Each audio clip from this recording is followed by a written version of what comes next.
Hello and welcome to the Patreon edition of the Will I Vike It podcast. I'm back with Daniel Serra. Can't get my words out. I need to put my teeth back in. Culinary archaeologist. It's a bit of a mouthful, that. It is. But it's good because it stands out. It's not something that I'm doing, not so many else. So yeah. Okay, so the first bonus question for you is: what's the worst food you've ever eaten? Oh, I need to think about that. You mean, is this just in historical context or in any context? No, it could be in your lifetime. What's the worst food you've ever eaten? In my lifetime, it would probably have to be liver stew served in the school.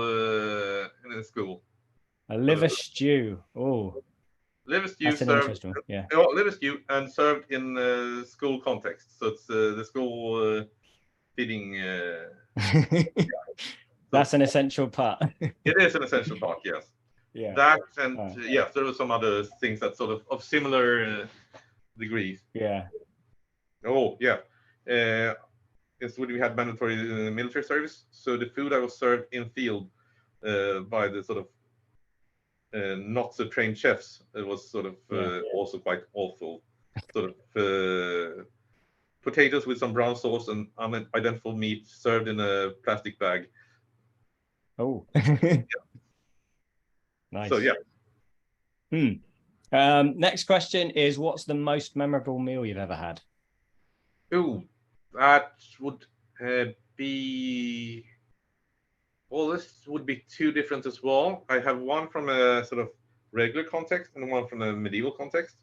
Okay. So the regular one would be when I was a PhD student, I went to France for a PhD class in food history. And they invited us all out to a Michelin restaurant in Tours, which was amazing. So that was taste-wise amazing. Then I went, well, that must be 10 years ago, 15 years ago. A friend of mine who's a chef at a medieval restaurant in Stockholm arranged for a sort of super feast for reenactors, which was sort of a 10-course dinner with a lot of food being you made food for the eyes as well. So it was sugar trees and siegeable edible castle, and so that was visually one of the most impressive meals I had. Nice. Yeah. Okay, so the last question is: you've died. Your family and friends are preparing your grave goods. What food and drink do you get to take to feast in Valhalla? Oh, so that's a difficult one, because should I base it on what I'm eating, or should I base it on what I would say would be a proper meal for the funeral and the travel?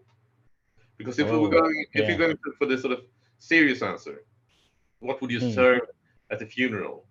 I would say something along lines with, you would have fried breads, definitely. That's what you find in the burials in Birka. And you would have,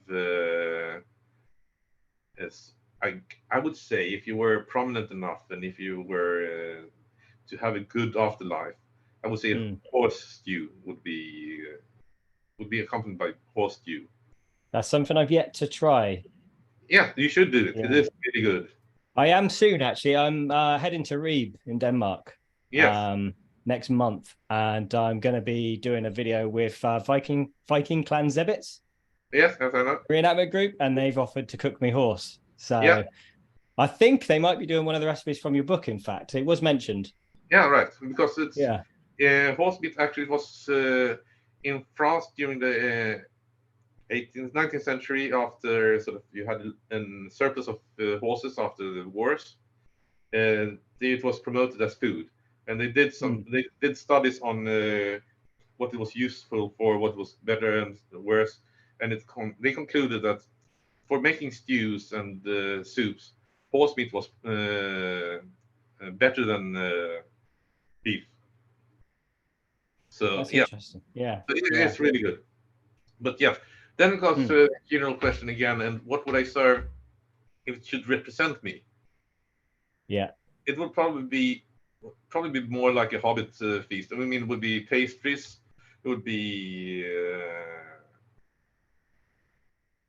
you would have sweet things, sweet pastries. You would probably have pies. You would have beer, definitely.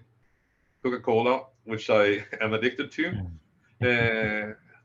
And yes, generally quite good fatty food. Well, one of my favorites is medieval recipe. It's armored turnips. So it's turnips cooked with butter and cheese in layers and spices, and it's really a great dish. I'll have to try that one. I grow turnips, and it often comes up as what we're going to do with them now. Yeah. All right. Nice. Yeah. That could work. Yeah. If you have a chance to get to Visby now, I'm gonna use it in 2 of my workshops. I'm gonna use turnips. Because of my road trip, so I'm doing a road trip up to Midgard block. Yes. So I'm already going to be. I am heading through Sweden, but only along the coast up into. Yeah, so you should do a detour to Visby because it would be worth it. It's the week before, so you will get them just in time to Midgårdsblot. All right. Yeah. Well, thank you very much for your time today. Yeah, thank you. Apologies for the technical issues at the beginning that made us a little bit late. That happens. That's the reality today. Yeah. Well, thanks everyone for watching, and thank you, Daniel. Thank you. And hopefully I'll catch you soon. See ya. Bye-bye. Bye.